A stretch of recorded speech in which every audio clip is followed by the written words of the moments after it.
Hello again, and welcome to part four, where I'm going to focus on the effective use of technology. Now, again, this is a huge subject, and as the owner of a presentation design agency, it's my job, or one of my many jobs, I should say, to try and keep our business ahead of the game when it comes to the use of technology in the presentation space. Now, no matter how much technology advances, so right now we're in this incredible and some might say very scary AI is kind of like the birth of AI at the moment, and I'm using AI a lot, and I'm sure most of you are as well. And VR as well. I've explored VR and I've delivered some training with clients of mine in a VR room that we created, and it was absolutely amazing. But I have to say, the most effective presentations are always the one where less is more. Less is always going to be more.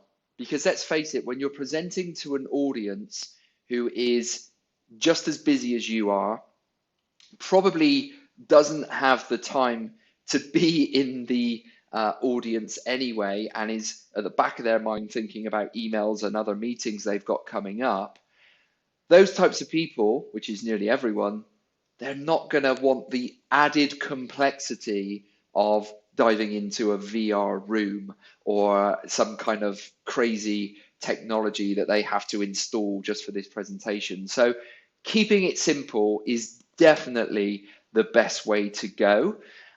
You may have been watching my presentation over the course of these four videos, and I'm sure some of you would have already asked me, maybe in the live session, how do you do that? How do you get that movement? This is all PowerPoint, and it's actually using very simple animation techniques, which I'm hoping I can teach you guys in some PowerPoint training at some stage. But I want to start this section by saying less is definitely more. People know me as kind of like the nerdy technology guy, but I will always strip out technology in favor of getting my point across in a presentation. It's really important. So the two main things I want to focus on here are knowing your tools and avoiding glitches. They are very simple, and some of this might be a bit illuminating to some of you, especially the know your tools area, but most of it is just common sense, I have to say. So apologies if you feel like I'm teaching you to suck eggs in this section, but sometimes I think it's useful to just have a bit of a reminder. Now, knowing your tools is really important, and I know that you guys are using mainly PowerPoint to present with. So I want to ask you a few questions. Now, obviously, this is a recording. I can't hear your response, but you can let me know, maybe in the chat box just below this video, you can let me know whether or not you know about these features in PowerPoint. So do you know about the guides feature? If the answer is no, just to quickly explain it, guides is a way of having a set of guides that you can switch on or off on your PowerPoint slides, and they help you position your content. Not many people know that. Do you also know in PowerPoint about the quick access toolbar? Probably not. QAT, as we call it here in the trade, the quick access toolbar, is a way of you creating a custom menu inside PowerPoint that has all of the features that you use on a regular basis. It is a massive time saver, but are you using it? Do you even know it exists? Another one is the selection pane. So the selection pane enables you to select any item that's on your PowerPoint slide, even when you've got hundreds of different things on there, icons, images, text boxes. Sometimes it's difficult to move things around and select them when you've got lots going on. Did you know there's a selection pane that helps you do that? Probably not. If you don't know that exists or didn't know that exists, go and jump on the Microsoft site right now or drop me an email and ask me where it is, and I'll gladly point you in the right direction.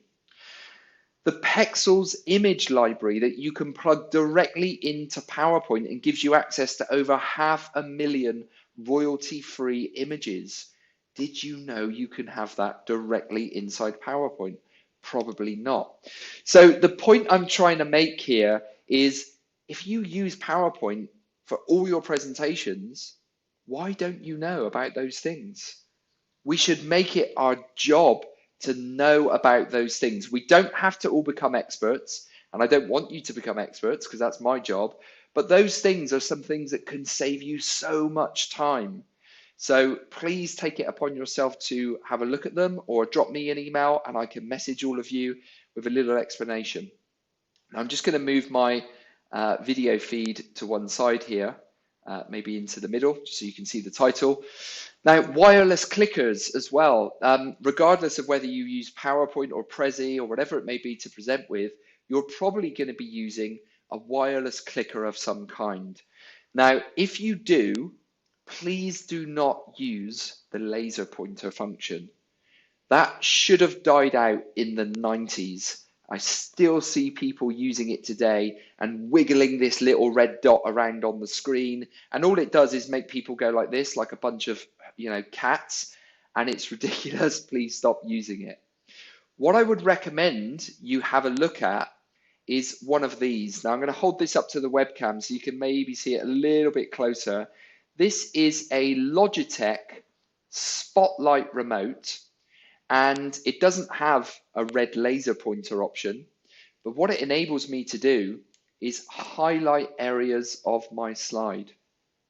So for instance, as I've got here on the screen, imagine I've got, what have we got here? 8 different points. So imagine you've got 8 different pieces of a diagram or some kind of image, and you want to point out those 8 different pieces to your audience to help them focus on what it is you're talking about. So I can point my clicker here at my laptop and I can highlight the relevant area and then just let go of the button and it freezes there in position. Everything else is darkened out and I can focus in on talking about images. I can click it again and it disappears. Now, for you guys in particular, I think this would be really, really useful because I've seen a lot of your content with, the diagrams and imagery that you use. And I think it would be really, really nice if you could just point and highlight some of that. You can also use this to magnify parts of your slide. So that could also be very useful. Now, the reason I'm mentioning this, I'm not on commission from Logitech. I wish I was because I've probably sold hundreds of these. But effective use of technology, and I'm talking about knowing your tools. Well, did you even know that this existed? And how many of you have been using wireless clickers for a decade now? Probably quite a lot of you. So if you use a wireless clicker and if you want to take your presentations to the next level, jump on the Logitech site and have a look at the Spotlight remote. I also love that you can get this in gold. Gold, I think you can get it in a dark gray as well. There may be other colors these days, I don't know. But I really like my fancy gold version. So have a look at that and then play around with magnifying the screen or just highlighting certain parts of the screen. Your audience will really appreciate it that you're pointing out certain bits of data as you actually talk about them. It will make their life much, much easier. They know what to look at when you're talking. So that's a little bit about knowing your tools. I just wanted to kind of emphasize how much maybe you don't know about the tools that you're using at the moment. So of course, PowerPoint and things like wireless clickers, but there are way, way more bits of technology out there that might help you as presenters as well that I just don't have time to dive into. Now, one thing we want to do with technology, of course, is avoid glitches. Now, I'm having one of those days today. I seem to have like one day a year or 1 or 2 days a year where technology just does not want to work for me. Today is that day. Fortunately, I've been able to create these video recordings, but that's about as much as my Wi-Fi has allowed me to do today, and my laptop is just failing on me all over the place. Really, really weird. Now, if I was presenting today, that would make me really nervous, but I've got a backup. I actually have a spare laptop, and I know that sounds like, oh, you're so privileged to have a spare laptop. Not everyone can do that, but most of the time, you'll have a work laptop and you'll probably have a personal laptop at home. Now, I know your IT department won't want you to be using that, but I know so many clients who present all the time, and they will have their presentation backed up on their personal laptop just in case things go wrong. Now, another thing that we can do to avoid glitches, of course, is to practice. I've talked about this in the avoiding nerves part of this series of videos, but if we can practice our presentations, not only does it help get rid of the nerves and get us to learn our content better, it can actually get rid of any technical glitches. One of the things that I always find in my practice sessions are where maybe I haven't done animations in my PowerPoint slides quite correctly, or maybe I'm bringing up the wrong content when I, just content in the wrong order. So little things like that, that would be a really annoying glitch to discover in front of a live audience, and it could be really, really awkward. So that kind of glitch I can get across or get over if I practice. So again, practice really, really important. Now, I mentioned having a spare laptop, of course, a second ago, but another thing that you can do is just make sure you've got a backup of your backup. So you might have an external hard drive at home. I actually have on my car keys, I have a tiny little USB stick, which I have tons of PowerPoint presentations on. And I just put those there every time I'm out on the road to deliver a presentation. I always make sure I've got the version that I'm using that day backed up on that USB stick as well.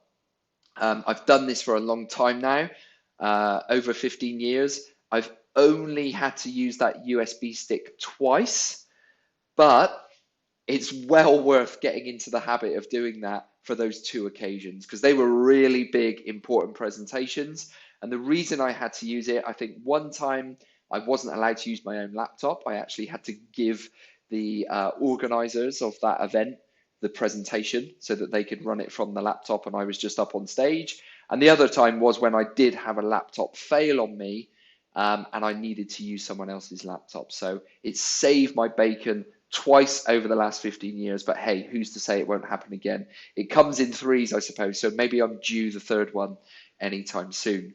But make sure you've practiced so you can get over those technical kind of content-driven or presentation design-driven glitches.